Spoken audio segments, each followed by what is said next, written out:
El Papa centro de unidad. La Iglesia Católica es una o no se concibe su existencia, la Iglesia Católica tiene un centro o no se explica su modo de ser constitutivo, esencial, perfecto, acabado, eterno e inmutable. El primado de San Pedro no ha sido establecido por los apóstoles, porque no podía serlo, sino por el mismo Jesucristo. Como la Iglesia triunfante tiene un jefe supremo que es Dios, así la Iglesia militante tiene un jefe supremo que es el Papa, cuya autoridad no es solo humana, sino principalmente divina. El Papa por derecho propio, hemos repetido diferentes veces, convoca, preside, dirige, cierra y confirma los decretos de los concilios. Las decisiones del concilio no son obligatorias hasta tanto que no han sido confirmadas por el Papa. En materias de dogma y disciplina el Papa altera y modifica las prescripciones conciliares, y el concilio carece de jurisdicción para juzgar al Papa. Simón, Simón, mira que Satanás os ha pedido para zarandearos como trigo, mas yo he rogado por ti, que no te falte tu fe, y una vez convertido, confirma a tus hermanos. Esto es, a los apóstoles. La naturaleza, el modo de ser de la Iglesia, nos hacen interpretar este y los demás pasajes que hemos citado como expresa voluntad de Dios respecto a la supremacía del Papa sobre la Iglesia, es decir, sobre el concilio ecuménico que es la Iglesia congregada y reunida bajo la dirección del pastor. Y a la verdad, dice el Peparo Uni, si el primado pontificio de ninguna manera se debiera colocar en la autoridad episcopal, los obispos no tendrían su pastor y su obispo, y por lo tanto la Iglesia de Cristo no sería un solo aprisco bajo un solo pastor visible en la tierra como Cristo indicó, será hecho un solo aprisco y un solo pastor, sino que serían tantos los pastores cuantos los obispos, sin que ellos estuviesen regidos por un solo supremo pastor. Con esto, toda la unidad, ya de rey amén, ya de fe, se arruinaría y aún se desvanecería en contra de la institución de Cristo, y habría otros tantos miembros, sin cabeza que gobernase, ni constituirían por lo tanto un solo cuerpo o persona moral a la manera de un individuo viviente, y faltaría abiertamente en cada iglesia particular lo que se requiere para constituir su unidad.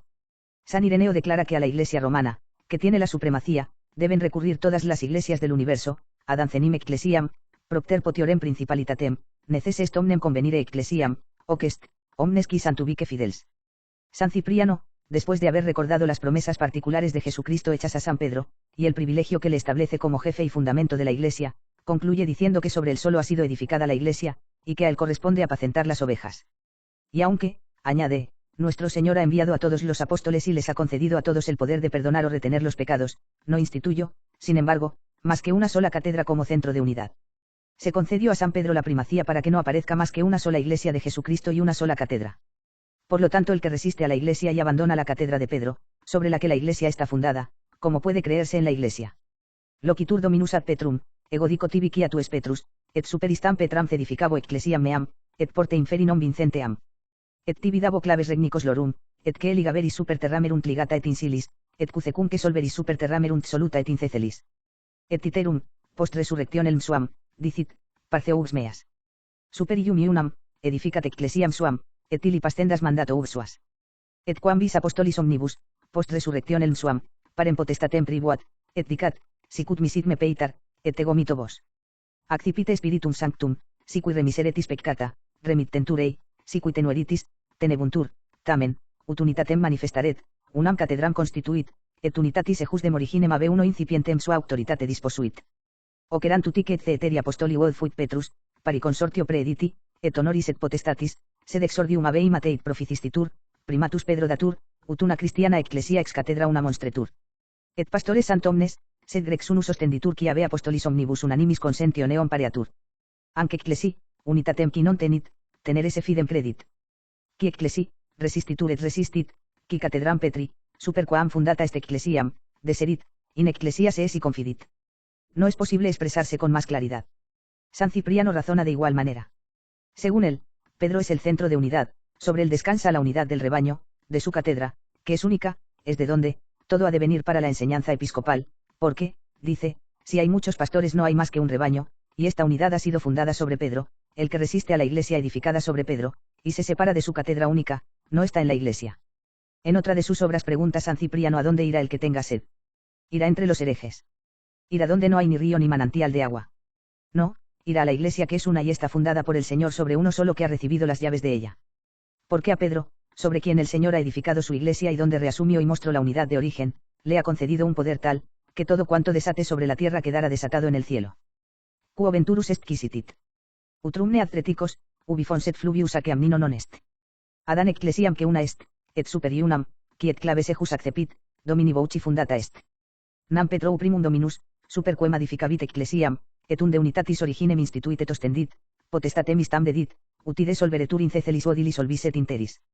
San Paciano, que escribía poco tiempo después que San Cipriano, y que combatía como él a los innovadores, dice que Jesucristo habló primero a San Pedro, a uno solo, para fundar la unidad sobre uno solo, y que después dio las mismas órdenes a los demás apóstoles en común. Paulo superius ad Petrum locutus est Dominus, ad iunam, ideut unitatem fundaret ex uno, moxid ipsum in communi percipiens. Pedro es por lo tanto el centro de unidad, como sus menores lo son después de él. San Jerónimo decía también sobre el mismo asunto en las cartas que escribía al Papa Damaso: no siguiendo ante todo a más jefe que Jesucristo, yo estoy unido en comunión a vuestra beatitud, es decir, a la cátedra de Pedro. Yo sé que la iglesia ha sido edificada sobre esa piedra. El que come el cordero fuera de esa casa es un profano, el que no está en el arca con Noé, perecerá por el diluvio, el que no recoge con vos, disipa. Los tres partidos que dividen la Antioquía quieren atraerme así, yo sin embargo, exclamo, si alguno está unido a la cátedra de Pedro, con él estoy. Ego nullum primum nisi Christum sequens, beatitudinitus, ide est, catedra Petri, communione on consocior. Super iam Petram dificatam ecclesiam siou. Quicumque extra anctomum magnum comedit, profanus est. Siquis in arca Noe non fuerit, peribit regnante diluvio. Non novi vitalem, meletium respuo, ignoro Paulinum. Quicumque tecum non colligit, espargit, hoc est, qui non est Christi, anticristus est. In tres partes cisa ecclesia, Antiochena, ad semer rapere festinat.